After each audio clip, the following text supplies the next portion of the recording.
Chapter 21, Silversides learns some things. Silversides learns some things. Silversides learning stuff. Ragweed. Alright, just before dawn, Silversides spied a white mouse emerging from the hole in the bookstore. She could hardly believe her eyes. It was Blinker. Unable to restrain herself, she flung herself down from her perch, streaked across the road, and trapped the mouse under her paws before he even realized what was happening. Blinker began to cry. Silversides held him with one paw and cuffed him a few times across the ears with the other to make him stop squealing.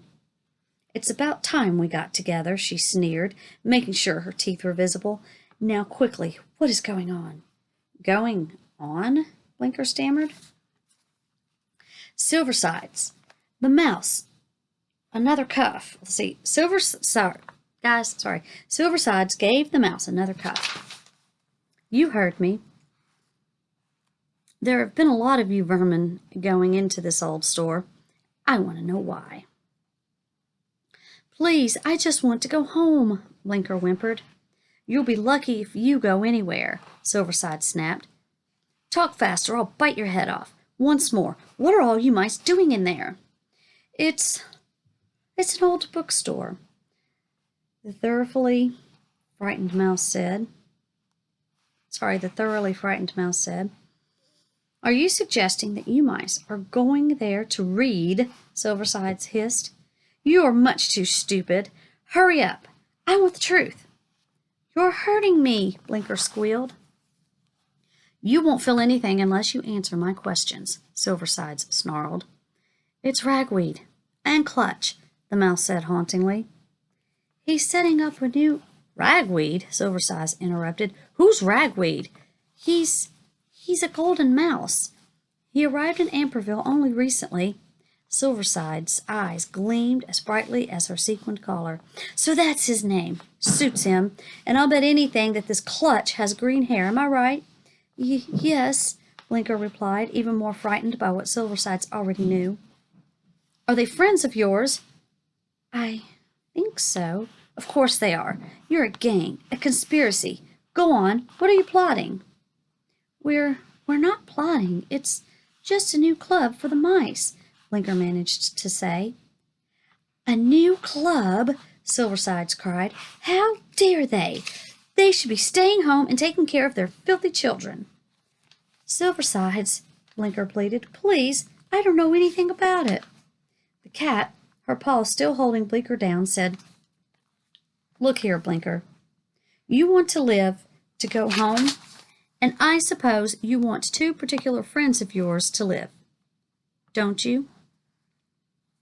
"Oh, yes, please," Blinker pleaded. "You mustn't hurt them. They're so kind, so nice." Silversides gave Blinker another swat. "Don't worry, I'll protect your friends. But first, you're going to get back to this club and find out how I can get inside." "Oh, no," the mouse cried in horror. "Don't make me do—" Silversides struck anew. "You either act as I say, or your two friends will become cat food. Do you understand me?" "Oh, yes, but I—" "Yes or no?" "Yes." With her teeth, Silversides plucked up the mouse by the scruff of his neck and carried him, dangling, back to the girl's house, where she dropped him by the still locked door. "The girl left it open for you, mouse, not me. Now, get inside and make sure she sees you. Do you understand? But I expect you to make your first report about the club tomorrow night. Right here, in the yard. Do you understand?" "Yes," Blinker murmured. Silversides leaned against the cat door. It opened just wide enough for a trembling Blinker to crawl through. He went up the stairs of the house and into the girl's room. Once there, he took a deep breath, feeling a great sense of comfort and security. He was home. He had started for the girl's bed when he fully realized what he had just agreed to do for Silversides. Dread engulfed him, but at least Clutch and Ragweed wouldn't be hurt. He whispered to himself. The cat promised. Instead of getting on the bed, Blinker went to the window where he looked out into the world. It was dawn. The tears that fell along his cheeks were almost as big as he. Silversides, meanwhile, made her way to Graybar's sewer home. When she arrived, the vice president of fear was deeply immersed in a meal consisting of the remnants of a double cheeseburger with soggy pickles, along with a packet of French fries so limp they might have been spaghetti. Ketchup was smeared over a large portion of his face. "What's up?" he asked when Silversides appeared. "Come for a decent meal?" "I've got something going," Silversides announced grimly, ignoring Graybar's words. "Something big." Graybar's eyes narrowed. "What?" "We can wipe out a lot of mice in one blow."